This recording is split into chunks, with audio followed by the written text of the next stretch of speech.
Bienvenue chez Obscurlist pour des podcasts de jeux de rôle dans des univers sombres. Je regarde Elisabeth, puis je fais allons-y. Je frappe. Tu frappes. Au bout d'un moment, une dame d'un certain âge, la soixantaine peut-être, vient t'ouvrir. Elle a un petit chemisier, une jupe longue, les cheveux bouclés, coupés assez courts quand même, un peu grisonnant.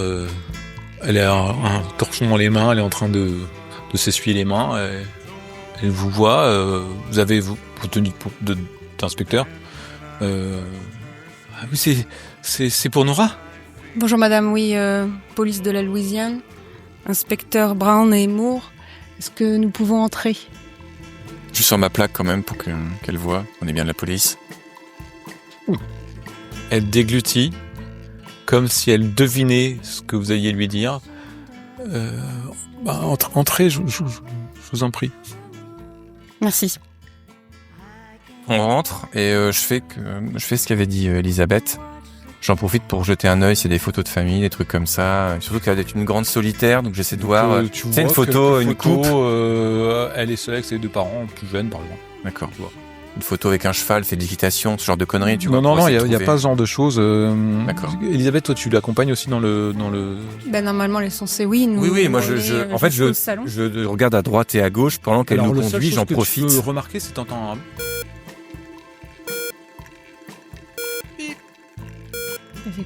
C'est Monsieur Glenn qui est sous respirateur ou un truc comme ça. C'est un son de quoi ça te fait penser à ça. Installez-vous. Asseyons-nous, Madame Glenn. Oui, elle s'assoit. Je peux vous offrir un verre d'eau, quelque chose comme ça ? Non. Vous sentez dans la maison une odeur particulière entre parfums médicaux et parfums de fleurs très puissants. Vous excuserez, mon mari, il est sous dialyse permanente, dans un lit médicalisé. On le voit ou il est dans une autre pièce ? Là, il est dans sa chambre actuellement. Et vous voyez, effectivement, il y a un endroit dans le salon où on pourrait faire rouler un lit médicalisé. D'accord. Voilà. Je suppose que Nora était très inquiète pour son père. En tant qu'aide-soignante. Elle déglutit une deuxième fois quand tu dis « été ». Ouais, je sais, mais je joue ma névrose. Ça fait quelques années que mon mari a cette maladie et qui va en s'empirant. Mais Nora est une aide-soignante, elle connaît le milieu médical, elle ne se fait pas d'illusions sur ce qu'il en est de son père et des jours qui lui restent à vivre. Je veux dire, c'était peut-être comme un second travail. En fait, elle vit ici avec nous depuis quelques mois, puisque elle s'occupe de son père quand elle rentre le soir pour tout ce qui est aide médicale. C'est très prévenant de sa part. Donc, vous vouliez me parler de Nora ? Oui. Vous avez signalé sa disparition, c'est ça ? Oui, c'est ça. Ça fait quelques jours que je la vois pas et. Voilà, donc moi je prends soin de mon mari, mais je suis pas aussi compétente qu'elle, et puis ça lui fait tellement de bien de voir sa fille à chaque fois, ça lui remonte le moral. Fais-moi un jet de garder le contrôle, s'il te plaît. Je suis mal à l'aise en fait. J'allais dire que je regardais Eric et que je le regarde lui et je regarde le sol en fait et normalement il comprend que ça fait écho avec ce qui se passe dans ma vie privée, donc j'ai bien compris. Je vais mettre en retrait en fait au niveau de l'interrogatoire. Tu te sens peut-être un peu coupable ou t'as de la colère ? Non, c'est plutôt de la tristesse en fait, c'est-à-dire que là je fais clairement un parallèle avec ce qui se passe dans ma vie privée. Ouais, ce qu'elle vient. Et je me dis, ça je l'ai pas vu parce que j'ai mis de la distance avec mon propre père et ma sœur, et là je suis pas dedans, mais je me dis ça doit ressembler à ça. Ouais. Et ma culpabilité remonte en fait. Moi justement, bien sûr il est facile de faire le parallèle, elle vient d'en parler il y a 5 minutes. Et pourtant, elle m'a même coupé la parole. Je la trouve plutôt forte d'être capable de quand même parler avec cette dame et d'être un peu en pâte. Donc je suis étonné. Donc du coup, je la laisse parler parce que je me dis, peut-être qu'elle surmonte tout ça, que ça lui fait du bien. Donc effectivement, si tu commences à me regarder en voulant que je parle, je prendrai le relais, mais sinon je te laisse faire parce que j'ai l'impression que tu te débrouilles bien. Ouais, mais je suis aussi mal à l'aise aussi, hein. Mais voilà, t'as l'air de. Le été aussi, je me suis dit merde et tout. Donc tu me regardes, tu veux que je prenne le relais? Ouais, pour ça, je suis fascinée. Et moi, pour l'instant, je vais regarder un peu la pile. Ouais. Madame Glade, il faut que vous soyez forte, mais nous sommes aussi venus vous dire que votre fille avait été retrouvée et qu'elle est décédée. Tu voyais ses mains, ses jointures se serrer sur le torchon qu'elle n'a pas quitté en fait. Elle opine de la tête comme ça, elle avale un gros sanglot et elle te regarde, elle a les yeux un peu embués, mais elle fait face en fait. Toutes nos condoléances. Je suppose que je devrais aller au commissariat. Bien, oui, vous pourrez aller au commissariat, bien sûr. Pour la voir, il n'y a pas de problème. Maintenant, notre rôle, c'est bien sûr, ce n'est malheureusement pas une mort naturelle, vous vous en doutez. Du coup, les circonstances sont plutôt graves et nous souhaitons enquêter et retrouver là où les personnes qui a pu faire du mal à votre fille. C'est terrible. Est-ce qu'elle vous avait parlé de, je sais pas, quelqu'un qui l'embêtait, un voyeur? Non, arrêtez, t'es un ange pour tout le monde. Peut-être qu'elle avait des problèmes d'argent, peut-être qu'elle avait des soucis au travail. Est-ce qu'elle allait se promener de temps en temps? Un hobby, un sport, une passion. Entre l'hôpital et mon mari, n'avait pas beaucoup de temps et le rare temps qu'elle passait à l'extérieur, elle le passait dans le bénévolat. Donc, elle va régulièrement apporter son soutien aux bonnes œuvres. Elle a dû garder des prospectus dans sa chambre, mais elle n'a pas de petite amie. Je comprends pas. Idiot. On lui a fait du mal, ça c'est... Vous voulez un verre d'eau peut-être? Oui, j'allais vous chercher un verre d'eau. Je me lève et je vais chercher un verre d'eau. Okay. Donc je prends un verre d'eau et je lui ramène un verre d'eau. Ok. Merci. Je sais pas trop quoi vous dire d'autre. Est-ce que vous nous autorisez à aller dans sa chambre pour regarder? Le premier étage à droite. D'accord. On vous donnera les détails après, vous inquiétez pas, pour que vous puissiez voir votre fille. Donc je me tourne vers Elisabeth pour qu'elle m'accompagne. Ok. Je remercie Eric d'avoir pris la suite. Ouais, c'était pas facile. Vous montez à l'étage, vous arrivez dans la chambre de Nora, et en fait, c'est une chambre de petite fille encore. Ah la vache, d'accord. Une chambre de fille de 16 ans, 17 ans, qu'elle a dû quitter après quand elle est rentrée en vie active. Et il y a pas grand chose, il y a ses affaires, il y a une valise qui est ouverte, une penderie qui a été réinvestie un tout petit peu, donc oui, vous voyez que c'est un espèce d'à côté en fait, c'est pas son logement, mais on fouille tout. Ouais, rapidement en fait, il n'y a pas besoin de chercher très longtemps, il y a pas grand chose comme affaire, mais il y a ne serait-ce que quelques prospectus d'église, de bénévolat, de choses comme ça, et en fait il y a une brochure de l'église Amour de Dieu. Et visiblement c'est une communauté qui vient en aide aux pauvres, aux exclus des paroisses de Bâton Rouge et d'Iberville. Et donc il y a son adresse dessus évidemment, et vous comprenez qu'en fait c'est quelque chose qui fait comme du secours populaire si vous voulez. Et donc ils apportent leur aide et que on peut faire du bénévolat, quoi. Ils demandent à ce que des bénévoles s'inscrivent, etc. Donc c'est la seule chose vraiment tangible que vous voyez. Pas de photos, pas de livres. Il y a des photos d'elle. Ouais, mais récentes.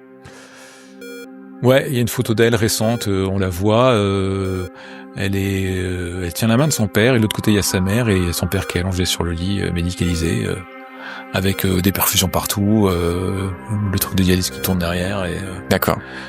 Un peu l'état pâle, blanc du père, qui a plus de cheveux, tout ça. C'est pas pertinent, j'évite que Elisabeth voit la photo. En fait, je comprends qu'il faut éviter qu'elle la voie. Oui, c'est pour ça, je la prends, je la mets de côté, en plus c'est pas utile, donc... Ok. Voilà. Donc, pas de lecture. Une Bible, par exemple? Est-ce qu'elle lisait la Bible ou Non, il n'y a pas de Bible, justement. Il y a pas de... D'accord. Il y a quelques ouvrages médicaux, peut-être, beaucoup d'ouvrages sur un truc qu'on ferait appeler la sophrologie nous maintenant, tu vois, des choses comme ça. D'accord. Comment parler bien avec des enfants, des choses comme ça. Voilà. Je me tourne vers Elisabeth. Je vois rien de très intéressant. Je lui tends le prospectus, mais ça c'est notre nouvelle piste. J'ai peur qu'elle ait rencontré un taré là-bas, qu'il l'a repéré. Ok, très bien. On prend le prospectus avec nous. Puis on descend alors. Voilà. Je donne l'adresse du commissariat à Madame Glade. Je lui demande d'appeler pour prendre rendez-vous. Et elle pourra bien sûr voir sa fille. Et puis après disposer de sa fille. Je vous remercie. Comme c'est fait. Merci de... Je lui donne aussi peut-être une carte avec un numéro d'un psychologue. Ça doit exister peut-être ça. Voilà. Merci d'être venu en tout cas, c'est normal.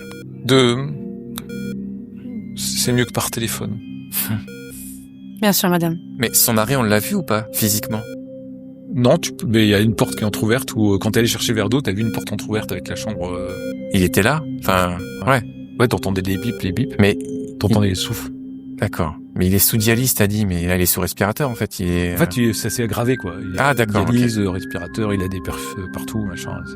Il y a des photos pour savoir ce qu'il faisait comme métier, par exemple? Au cas où, il n'y a pas un truc, je sais pas. Oh, il était, les 50 ans. Comme ça. Mais vous partez, c'est ça? Je regarde Elisabeth, à moins qu'elle veuille mais je pense qu'il est temps de partir, surtout pour Elisabeth aussi, ça devrait être, Toi, Spencer, t'es arrivé à l'appartement, mais t'as pas de mandat, c'est pas ouvert, t'as pas les clés.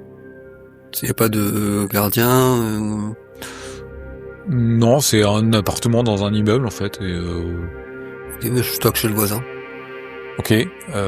Tu tombes sur... Il y a quelqu'un qui trouve... Je t'envoie un texto pour dire que je suis arrivé devant chez elle et que c'est fermé. Il y a un voisin qui contrebaille sa porte comme ça, en lisant la chinette.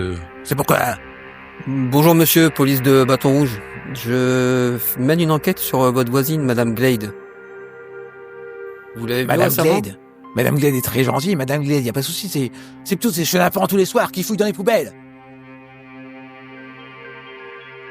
Je suis pas là pour ça, monsieur. C'est la... Ils font du bruit, et elle me dérange. C'est la police criminelle, là, monsieur. Je vous prierai de baisser d'un ton.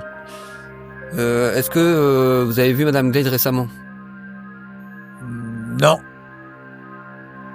Et vous êtes là régulièrement dans votre appartement ? Tu t'aperçois qu'il est dégarni, qu'il doit être à la retraite et... Oui. Et je les vois, ces petits schnappants. Des loupards.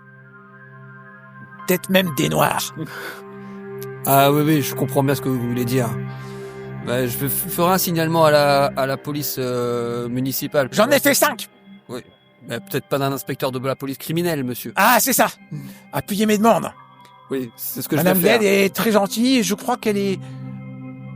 Elle a pas déménagé, mais elle est installée chez ses parents. Je crois que son père est malade.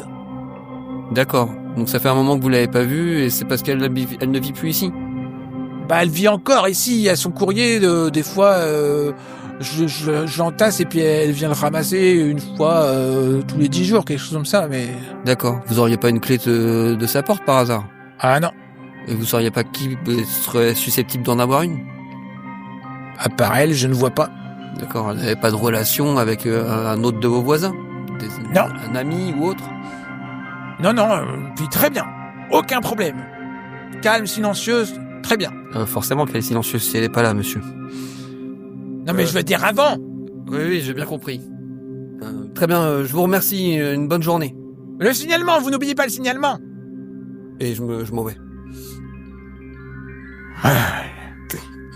T'entends. Et 5 verrous, enfin bref.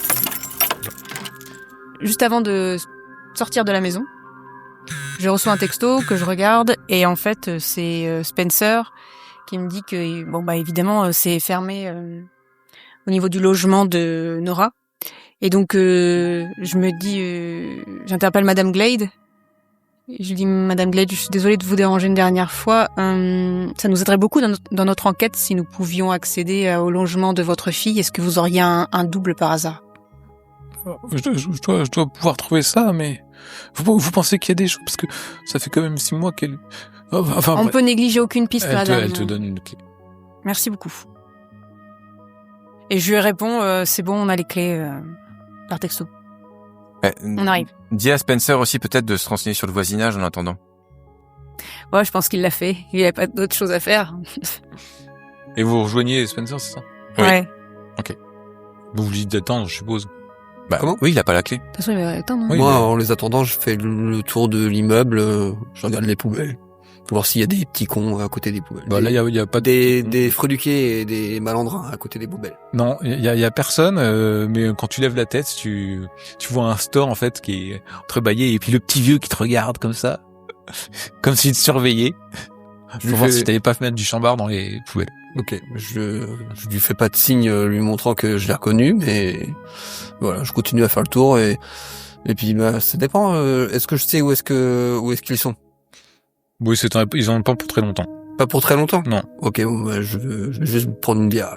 Tu reçois un... Donc il est 18h30, 19h. Et tu reçois un appel. T'as ton téléphone qui sonne, en fait, et c'est Matt qui t'appelle. Hey Matt. Ouais, salut Spencer. Jenny a encore appelé. Encore. Ouais, elle veut savoir quand est-ce que tu rentres, tout ça. Je lui dis que t'es sur une affaire. Bon, tu veux que je passe chez toi, je la rassure. Bon, tu fais comme tu le sens. Elle était très énervée. Bah, tu sais bien. Ouais, bah oui. Elle se plaint parce que je suis pas à la maison, alors Ouais. parce que je travaille, je suis en train de résoudre un crime, moi, je suis sur une enquête Si tu là. veux, donc je peux pas t'arrange y le aller. coup, je passe, je la rassure, et puis... Ok, fais ça et puis bah, rappelle-moi quand tu ressors. Voir, Ok. Je te remercie, Matt. De rien. Puis il raccroche. Ok. Et puis ils arrivent. Ok. T'as eu juste le temps de prendre une bière au truc qui est juste en face. Ah, j'ai eu le temps quand même. Ok, impeccable. Et tu vois Eric et Elisabeth qui arrivent. Ça a été chez les parents? Pas facile, mais ouais, ça a été. C'est jamais facile ces situations-là. Tes nouvelles? Pas grand-chose, effectivement. Pas d'amis, pas de petite amie. C'est normal, son père est très malade. Donc en fait, elle avait une double vie. Elle s'occupait la journée de son travail et le soir de son père, qui est médicalisé. Alité, ouais. En fin de vie, a priori, ouais. Aucune autre activité à part ça? Si. Ah. Du bénévolat. L'église, amour de Dieu. Ouais, je monte la brochure. Peut-être que là, il y avait notre pervers. Ça me dit rien, mais je suis pas très penché bondieuserie. Oui, ça m'étonne pas trop que ça te dise rien. Est-ce que ça te parle à toi? Non, mais j'ai pas dit. Ouais, d'accord. Moi, je les regarde tous les deux. J'ai pas le temps de faire du bénévolat, moi. En parlant de temps, il serait peut-être temps justement d'aller voir cet appartement. Apparemment, j'ai parlé au voisinage, elle n'est pas rentrée chez elle depuis très longtemps, très calme, très discrète. Vraiment, ça a l'air d'être une personnalité très renfermée sur elle-même. Je suis pas sûr qu'on trouve beaucoup d'indices chez elle, mais ça vaut le coup d'aller voir quand même. Je Ok. dis, bah, renfermé ou surchargé, quoi. Oui, peut-être. Ok, bah, je mets des gants. Et j'invite mes deux collègues à mettre des gants, et puis on va pénétrer dans Je fais encore une petite remarque, je prends les clés, je fais, avec ça sera un peu plus facile à ouvrir. Et vous faites votre tour des lieux, et effectivement, il n'y a pas grand-chose à en tirer. C'est le même genre de vie qu'elle avait que tu avais pu constater dans sa chambre, en fait. Quelques ouvrages, quelques romans, elle lisait peut-être un petit peu, mais... et puis... oui, tu vois des photos de... Alors, c'est pas ce côté religieux, mais c'est côté Mère Teresa, tu vois. Il y a une... côté tout ce qui est ONG, humanitaire, machin, elle était très Mais pas de signe religieux, pas de Bible, pas de croix, non, ou, non. ou croissant, ou Non. autre, enfin... Des tableaux, des posters. Bah des posters d'œuvres humanitaires, en fait, des choses comme ça. D'accord. L'UNESCO. Il y a Greenpeace sur les murs, quoi. Plutôt ONG, Ouais, ok. plutôt Médecins du Monde au Soudan, des choses comme ça, tu vois, des trucs comme ça. Donc il y a pas pas grand chose de notable. Et au niveau des vêtements, pas de trucs un peu étranges? Non, des vêtements pratiques. D'accord. Rien de caché? Je sais pas, dans les sous-vêtements, une lettre d'amour, je sais pas. Non, rien Du tout? Un table de chevet. pas vraiment pas grand chose de frappant. Prenez, il y a vraiment un truc standard et en fait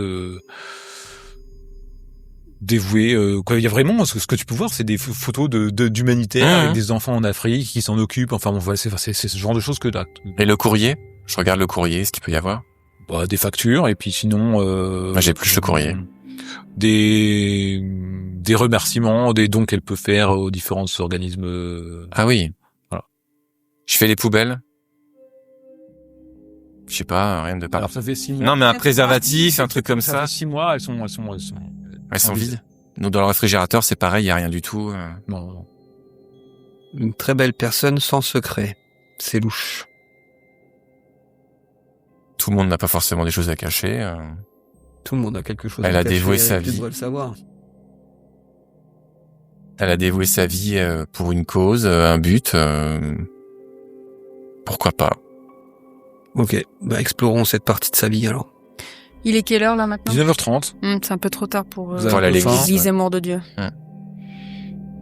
Oui, tu penses que c'est fermé, hein, ce truc-là. Ouais, moi j'ai faim, ouais. On va aller le briefer. Dans un diner. Peut-être faire notre rapport quand même avant? J'ai pas envie de le faire. Un sandwich quoi. Ou on fait notre rapport et puis on va manger, je sais pas, italien ou chinois, comme vous voulez. Bon, j'ai pas forcément envie de manger avec vous, je vais rentrer chez moi. Moi. Ok.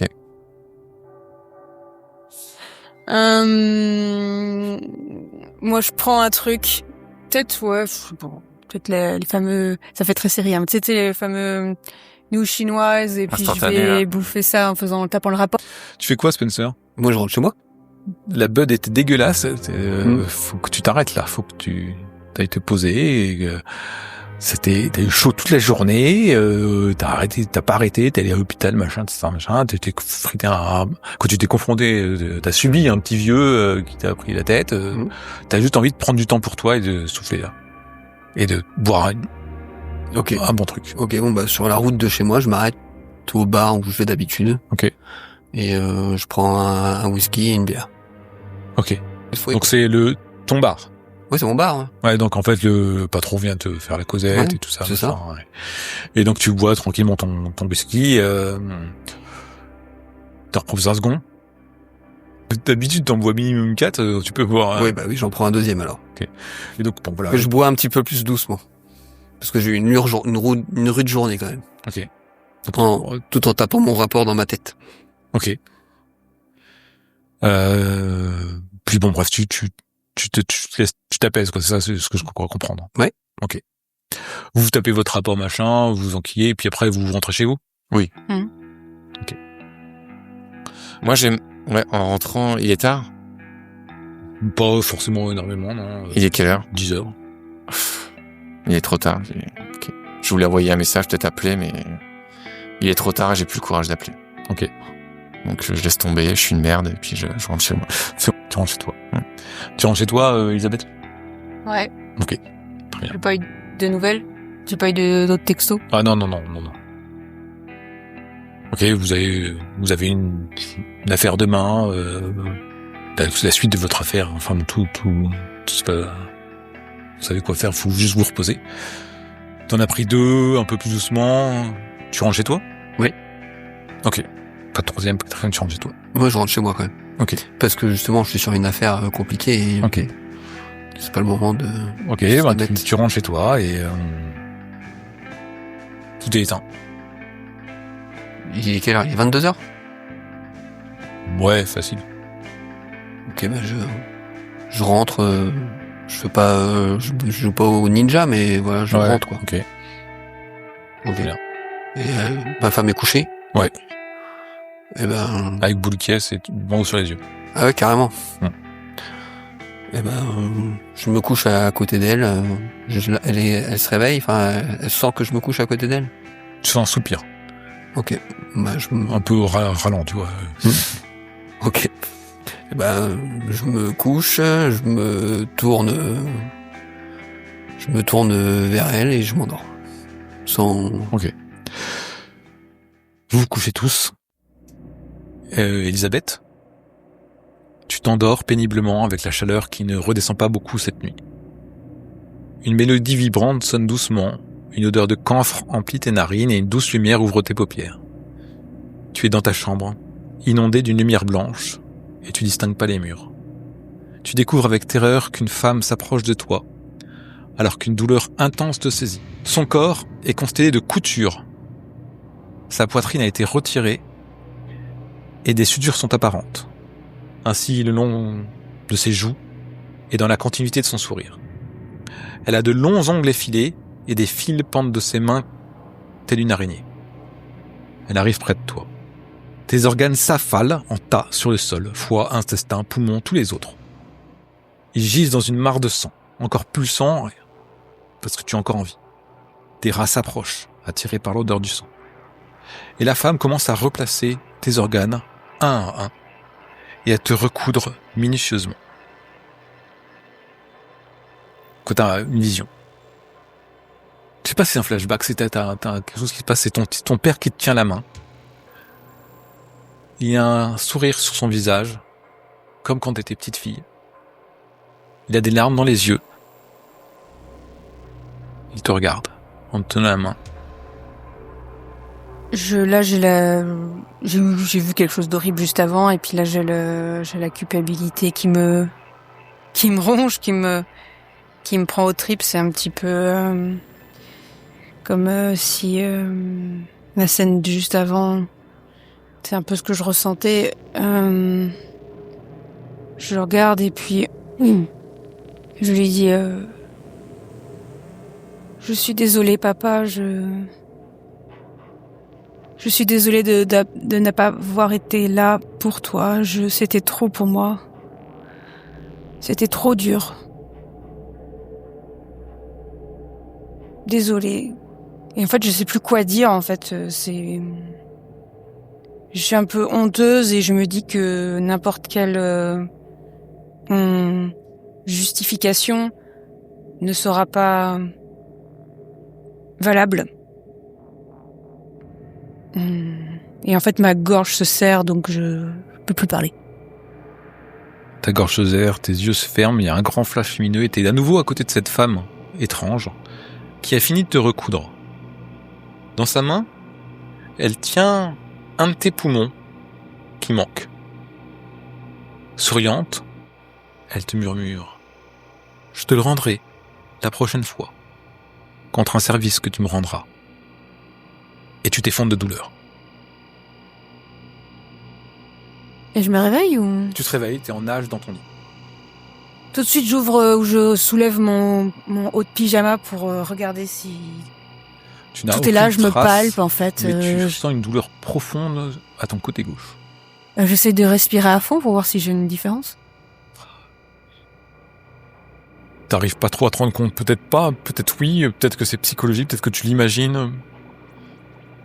T'as pas de difficulté à respirer, mais t'as vécu ce cauchemar assez intensément et ça te fait un souffle d'anxiété en fait, tu sais pas trop.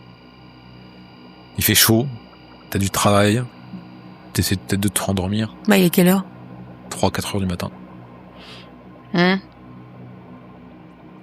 bah, je sais pas, hein. En fait, je vais pas m'endormir. D'accord. Parce que je vais tôt au travail, de toute façon. D'accord. Je suis pas sûre que je réussisse à me rendormir, là. Donc, je vais encore me passer de l'eau sur le visage, ou peut-être je vais prendre une douche même. Ouais. Ça va me faire du bien.